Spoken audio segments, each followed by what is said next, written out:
Well, Australia take a 1-0 lead into the second test against the West Indies, but with the same concerns over their top order batting. Joining us to preview a match which could also seal the Frank Worrell Trophy for Australia as well. Let's bring in Fox Cricket's Mike Hussey. Huss, always good to have your company. Let's start with a positive. Steve Smith, he does look set for a somewhat unlikely return from that finger injury. And it's a timely one, given what we saw at the top of the order in Bridgetown. Is it as simple as a straight swap for Josh Inglis at number 4, in your view? I'd say so. Yeah. G'day, Jim. Good to be on the show with you again. But yeah, I think obviously a fit Steve Smith would come pretty much straight back into that Australian team. Josh Inglis unfortunately didn't set the world on fire in the first test, and yeah, you'd expect him to probably make way. Although I know that the Australian selectors are pretty keen on Josh Inglis from the long term. But yeah, looking at Steve Smith, it was a bit of a bizarre sort of a preparation as well for him. He was in New York and I believe hitting a few balls in a baseball cage to get himself ready to go, to test the finger out. And I'm sure he's back with the boys now in the West Indies and pretty keen to get out there in the middle. So yeah, he'll be a big inclusion for the Aussies, particularly as you said, because there wasn't a lot of runs from the Australians' top order in that first Test match. Yeah, his return's one thing. What about his presence? How much can that help maybe those just sitting above him in the order, Sam Konstas in particular, given he really did look all over the place in that second innings in particular? What's your read on this young man and his spot in the team? Yeah, well, obviously the Australian selectors have wanting to give him an opportunity. He got a taste of it in the Australian summer and showed a fair bit of talent there along the way. So, there's going to be some ups and downs. You got to remember he's only a 19-year-old kid. He hasn't played a lot of first-class cricket. He hasn't played a lot of overseas cricket either. The pitch looked pretty tough for batting in Barbados in that first Test match.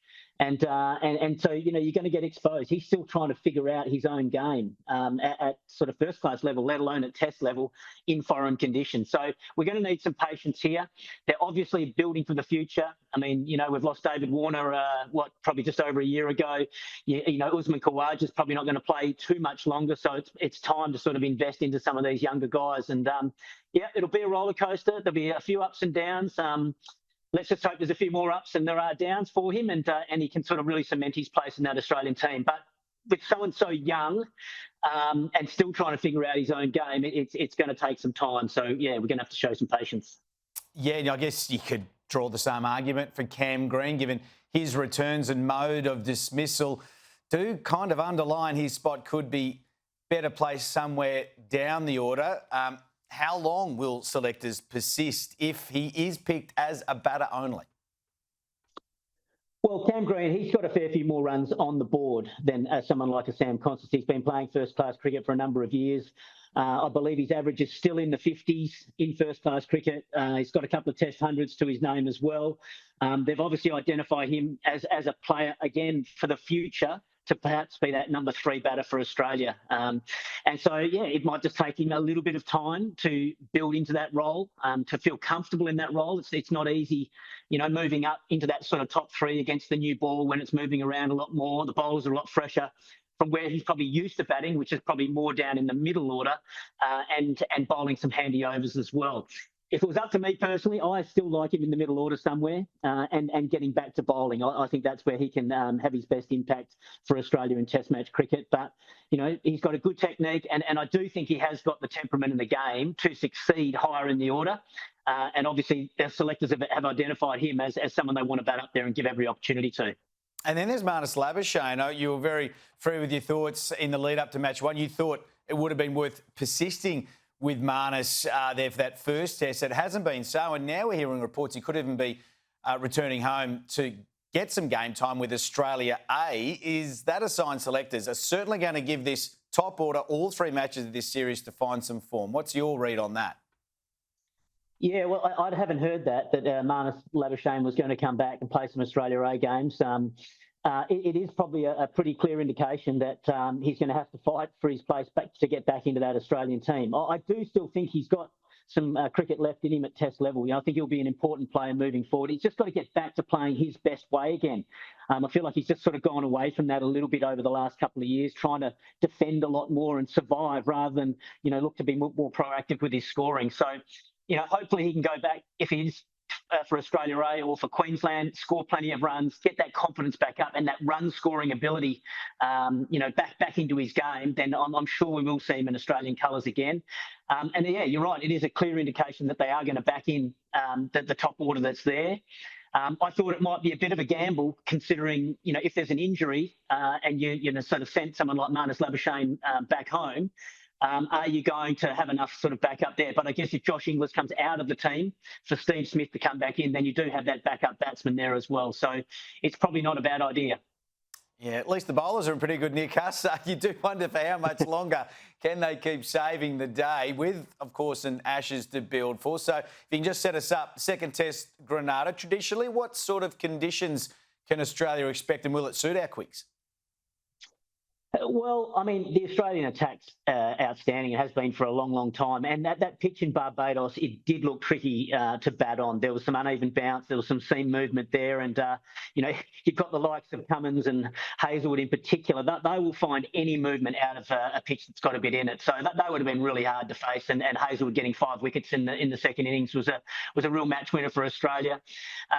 Moving ahead to Granada, I mean, generally, the pitch is a bit slower there. It can take some spin. I haven't seen a lot of cricket there in the last few years, so I don't know if it's changed much. But generally in the West Indies, the pitches, it probably won't have as much bounce as normally a Barbados pitch does, which is a little bit ominous considering how little bounce there was in that Barbados pitch. So, yeah, expect some spin, maybe some more uneven bounce. Again, not the easiest pitches to bat on over there in the West Indies. And so the good thing about the Australian attack is that they adapt so well to any conditions, whether they're seamer-friendly conditions, green, grassy pitches, or they're dry and a bit up and down with their bounce. They make their adjustments. They've got so much experience. So expect them to perform well again against this West Indies batting order. And if they're singing the song, Huss, it's going to be led by a different voice. The big news, the famous leader of the team song after 12 years, Nathan Lyon's anointed his successor. Alex Carey's the man, and as we know, and you know better than most, what a privileged position that you once held. It's a bit like changing the captain, Huss. Yeah, I mean, it was a bit of a shock when I heard the news that Nathan Lyon was passing the song along, because normally it was, when you're retiring, you pass the song on to the next sort of song master, and or if you become the captain. I think Ricky Ponting was leading the team song there for a while and became the captain of Australia and thought, it's best if someone else does that sort of job. So, yeah, I was a bit surprised, and I must admit I held my breath a little bit there. I thought maybe there was an announcement of retirement coming up, but thankfully not. Nathan Lyon's going to continue on playing, but just feels like his time's up with leading the team song, and to pass it on to someone else, for the next generation of the team coming through. He has led it for a long time. He's led the song for the most amount of games out of anyone of the previous song masters. So, and from all reports, did a pretty good job. So, but his successor, Alex Carey, I believe he's filled in for Nathan a couple of times and done an outstanding job. And I'm sure he'll carry that tradition on, because it's a big honour.